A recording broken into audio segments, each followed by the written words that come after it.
Tuesday, Chinese President Xi Jinping pledged to make unremitting efforts toward promoting peace in the Middle East after a meeting with Palestinian President Mahmoud Abbas. Palestinian officials had urged China, which supports an independent Palestinian state, to increase efforts to advance the Middle East peace process. Despite its reliance on the region for oil, China has traditionally played little role in the Middle East conflicts or diplomacy. After receiving a Palestinian Medal of Honor from Abbas, Xi said, "As the Palestinian people's good friend, partner, and brother, China hopes Palestine and Israel can achieve peace as soon as possible and live and work in peace. China will make unremitting efforts for this." The Palestinian government appears to have added a new precondition for negotiations with Israel, demanding that Israel publicly commit to a two-state solution.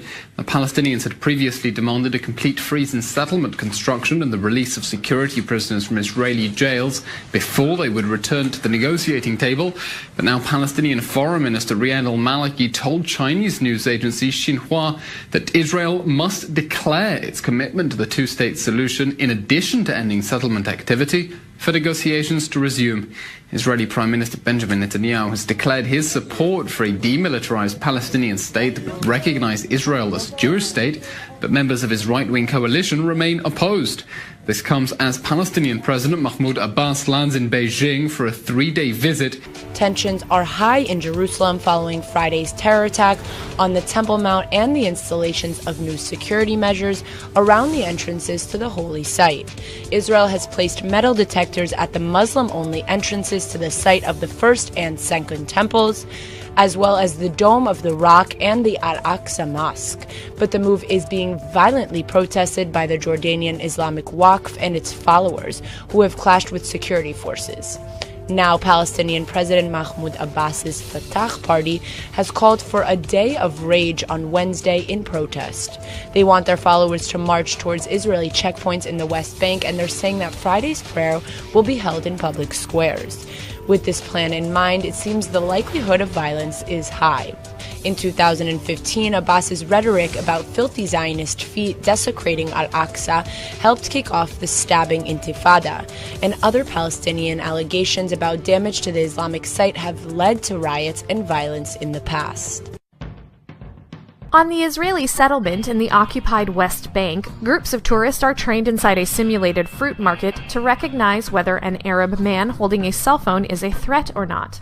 This mock scenario is aimed to teach foreign visitors how to deal with a terrorist if it were to happen inside a market. This part of a counterterrorism boot camp that was created by Caliber 3, a company that was set up by a colonel in the Israeli Army Reserves.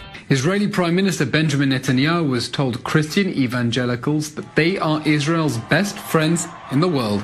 Speaking via video to the annual conference of Christians United for Israel, Netanyahu said Israel and the US are engaged in a struggle of civilizations against the forces of militant Islam.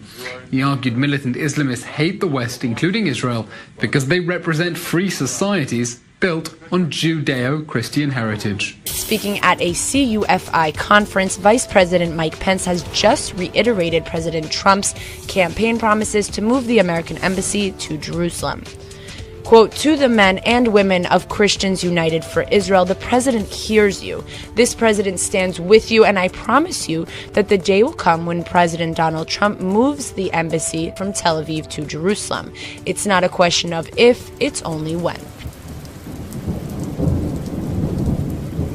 Donald Trump threatening Venezuela with sanctions on Monday, promising to take, quote, "strong and swift economic actions if the country creates a constituent assembly." Venezuelan President Nicolas Maduro is pushing for the plan to go ahead in a vote at the end of the month. It would give the power to rewrite the constitution. However, Trump says the US won't stand by as Venezuela crumbles. On Sunday, 98% of opposition supporters voted unofficially to reject the proposed assembly. Venezuelans also strongly back a call to hold elections before Maduro's term ends in 2019. The South American country has already faced months of anti-government riots, which have killed some 100 people. Maduro insists opposition leaders are US pawns, intent on sabotaging the economy and bringing him down through violence. If American sanctions were imposed, they would likely be on Venezuela's vital energy sector. White House officials told Reuters last month the administration is moving cautiously, mindful of moves which could deepen the country's economic and social crisis. A senior commander in Iran's Revolutionary Guards warned the United States on Monday that if it designated the group as a terrorist organization and applied new sanctions, the actions could be perilous for U.S. forces in the region. U.S. officials said earlier this year that President Donald Trump's administration was considering a proposal that could lead to categorizing the powerful Revolutionary Guards as a terrorist organization. In June, the U.S. Senate voted for new sanctions on Iran over its ballistic missile program. Well, 2 Iranians have reportedly been indicted in the United States in connection with the hacking of a defense contractor and stealing sensitive software used to design bullets and warheads.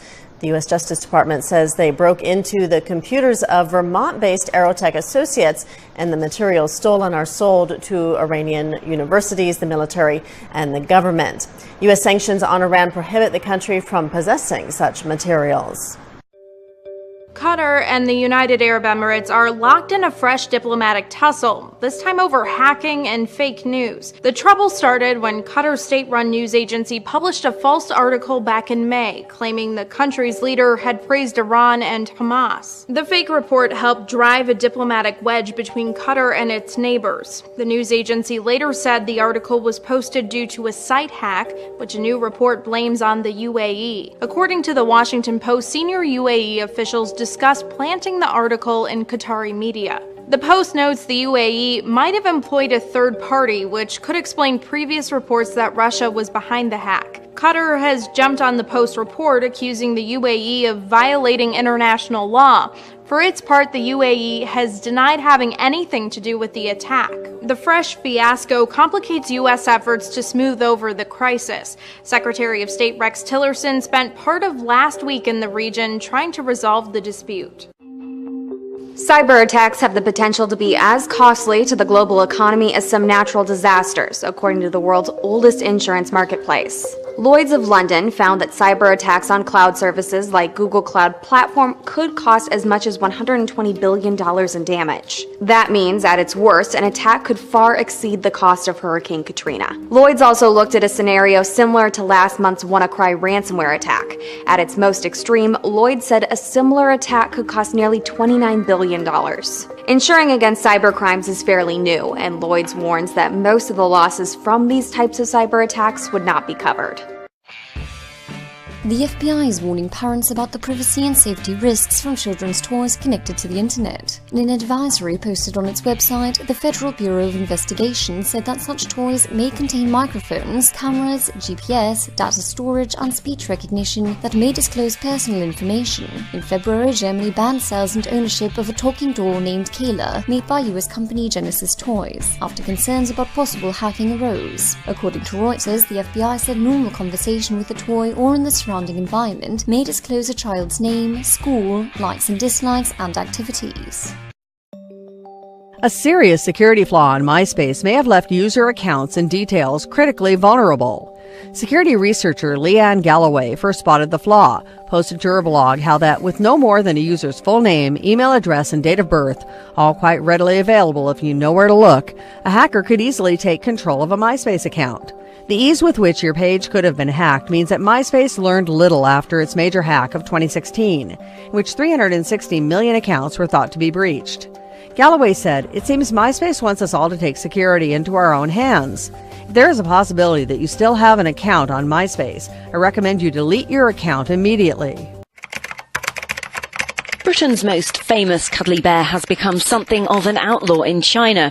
Whilst it's still possible to display images of Winnie the Pooh on social media, any comments have been blocked.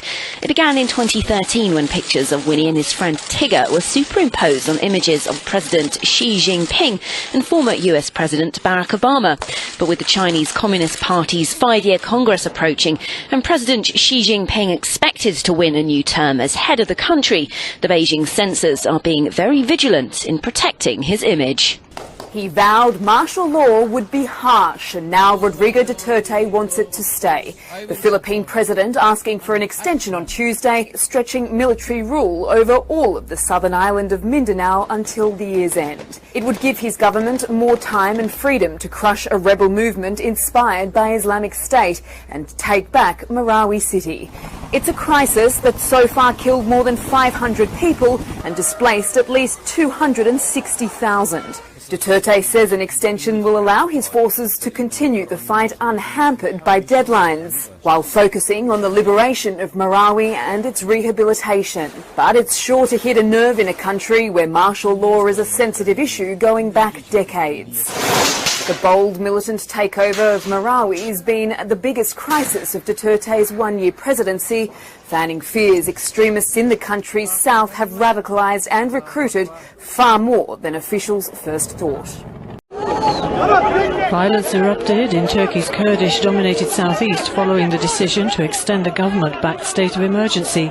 Police were seen attacking union members who were complaining against the massive sackings of public workers already carried out as part of a crackdown under emergency rule.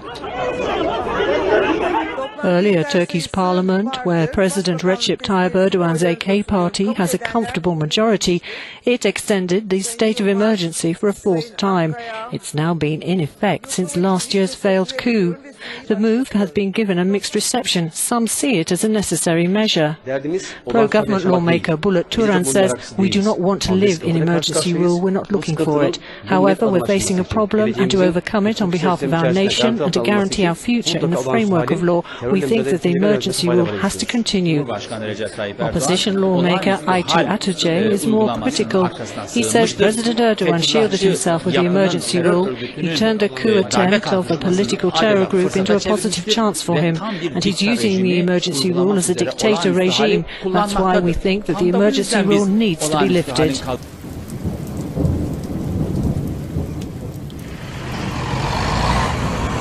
Tension is high in Afrin, the biggest city under the control of Kurdish fighters in northern Syria.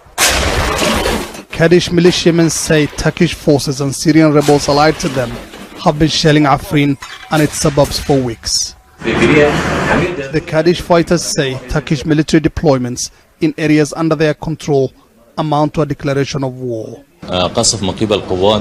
Turkish forces and their allies have been shelling out positions. We are ready to defend Afrin and all areas under our control. People who live in Afrin have protested against what they call Turkish aggression. The protests are a clear message to the world that our people are ready with their weapons to defend our city from any threats. With American weapons, air cover and training, Syrian Kurds have died fighting against ISIL. They've taken pride in their status as the United States' most faithful proxy in the fight against ISIL. They say their aim is to establish an autonomous region in Syria and not their own state, where their rights are protected. To accomplish that, though, they need to connect two of their territories, Afrin in the west and Al-Kamishli in the east. That is something Turkey sees as a national security threat and to be fought at any cost. The diplomatic dispute between Germany and Turkey has now got NATO involved. Our correspondent in Berlin, Paula Slee, has got more for you. Well, at this stage, it seems difficult that the two countries will be able to heal the divide without the involvement of NATO. And certainly NATO has become involved ever since the Turkish authorities refused permission to a German parliamentarian delegation wanting to visit German troops who are currently based at a NATO Air Force base in the southwest of the country in the town of Konya. Now, this is the second time that German lawmakers have been refused permission to a base, and it has resulted in the past in some German troops being moved to a base inside Jordan. Now, the German Chancellor Angela Merkel has said that she expects NATO to help ease tensions. Undoubtedly, not only the German government will speak with Turkey, but NATO as well. In the sometimes hostile waters of the Persian Gulf looms the U.S. Navy's first, in fact, the world's first, active laser weapon. The LAWS, an acronym for Laser Weapons System, is not science fiction. It is not experimental. It is deployed on board the USS Ponce amphibious transport ship, ready to be fired at targets today and every day by Captain Christopher Wells and his crew. CNN was granted exclusive access to a live-fire test of the laser.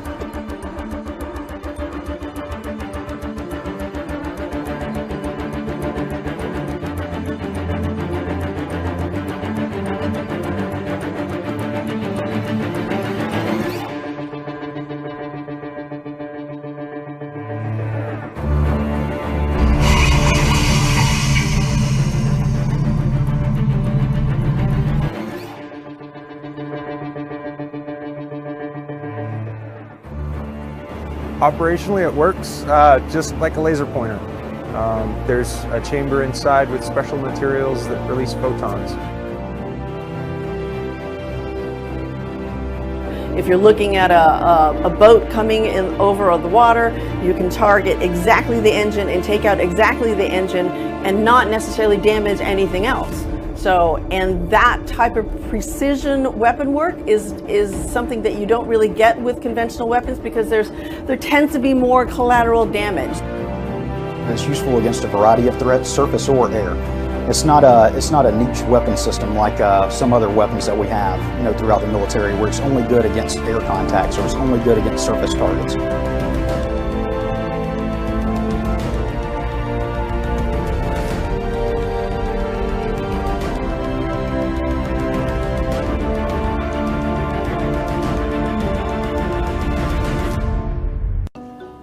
In a rare move, South Korean President Moon Jae-in wants to hold military talks with the North to ease tensions and hopefully reach a peace deal. The South is proposing a mutual end to hostile acts at the country's border on July 27th, the 64th anniversary of the end of the Korean War. The 3-year conflict ended with a ceasefire, not a peace treaty. North Korea's conducted at least 11 missile tests this year, including an intercontinental ballistic missile. Moon spoke earlier this month in Berlin and said the only way to get the North to denuclearize is if both sides reduce military tensions first. A local outlet reports the two countries haven't had military talks like this since 2014. Those failed after the North demanded the South stop activists from spreading anti-regime pamphlets and prevent media from publishing critical stories. South Korean media expects the North to accept the invitation, but the North will likely demand the U.S. and South Korea stop the joint military drills, a request both sides have rejected before. Japanese Coast Guard says 2 Chinese patrol ships briefly entered Japanese waters on Monday morning off Aomori Prefecture, a first for the area. After a warning, they left about 90 minutes later, but were spotted again off Kape Tapi about 2 hours later and stayed there for another 3.5 hours. Also Monday, 4 Chinese Coast Guard ships entered Japanese territorial waters around the Senkaku Islands, which is administered by Tokyo but claimed by China and Taiwan. The move follows the entry of 2 Chinese Coast Guard ships on Saturday around 2 islands off Kyushu, which was also a first in that region. Shop owners in central Athens are clearing up after around 100 protesters marched through the area throwing rocks and smashing windows. The protest followed a court's rejection of an appeal by a 29-year-old student against her conviction of belonging to a radical anarchist group. This shop worker says, "We heard a group of protesters, suddenly we heard bang, bang, bang, we ran out of the shop and saw that everything was broken." I see the group now, around 6-5 groups, it was coming to break everything. So sadly, I saw them and we couldn't do anything. Members of the conspiracy of fire cells are linked to a wave of letter bombings. The student at the centre of the protest denies membership and says her conviction was based on her association with another suspect who was later cleared. We begin today in Chicago, Illinois. With every week that passes, the death toll seems to rise. Over the weekend, 56 people were shot and 11 were fatally wounded, including a city activist and a minor. Chicago police and federal authorities are working together to crack down on the violence. Just last month, the Department of Justice announced the city would participate in a program called Crime Gun Strike Force in order to remove illegal guns and repeat gun offenders from the city streets. When we hear the term ceasefire, we usually think of conflict zones in the Middle East, don't we? But people in one US city, Baltimore, it's only 50 kilometres from the capital, are calling right now for a truce. Why? Well, they're sickened by the skyrocketing level of gun violence in their city.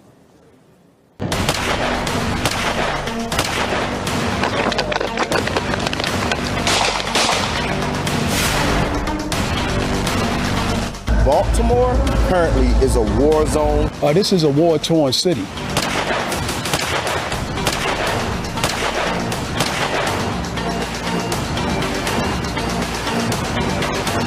Most people between the age of 1 to 7 definitely have PTSD, which is, of course, from the shootings, from the teddy bears on the wall, from people getting shot in broad daylight before your eyes, walking over glass, walking over bodies and things like that. Ceasefire going to stand because if I don't shoot my gun, that's one person. Well, this ceasefire is planned to begin anyway on the 4th of August so that the organisers have got time to spread the message first. During the truce, residents are encouraged to focus on positive community-related activities instead. Moving on now, a number of mayors in Italy are taking action over the latest influx of migrants, saying the country's being overwhelmed. Just last week, another 8,000 refugees arrived ashore.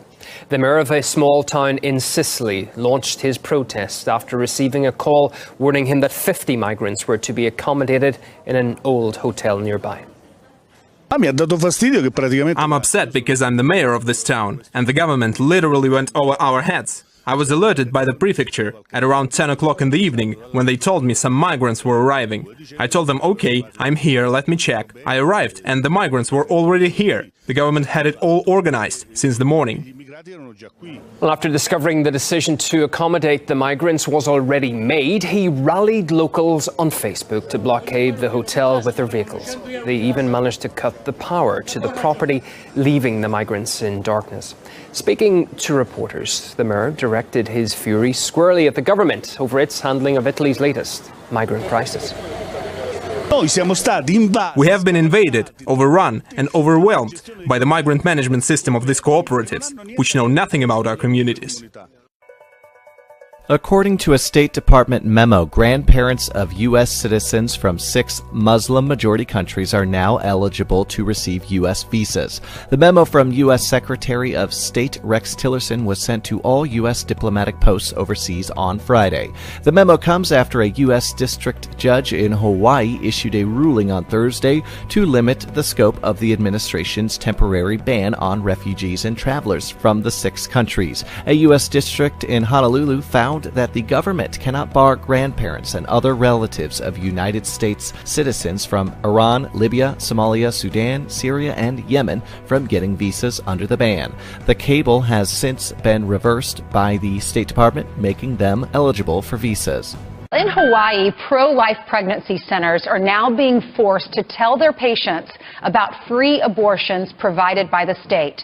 A new law is now requiring a sign go up that says Hawaii has public programs that provide immediate free or low-cost access to comprehensive family planning services, including but not limited to all FDA-approved methods of contraception and pregnancy-related services for eligible women. Well, for all of our lives, we've lived in a world of boys and girls, but that is changing along with everything else in 2017. In Canada, the country directly to our north, the parent of a baby successfully petitioned to have that child given an ID card with no sex listed, insisting that that is for the baby to decide.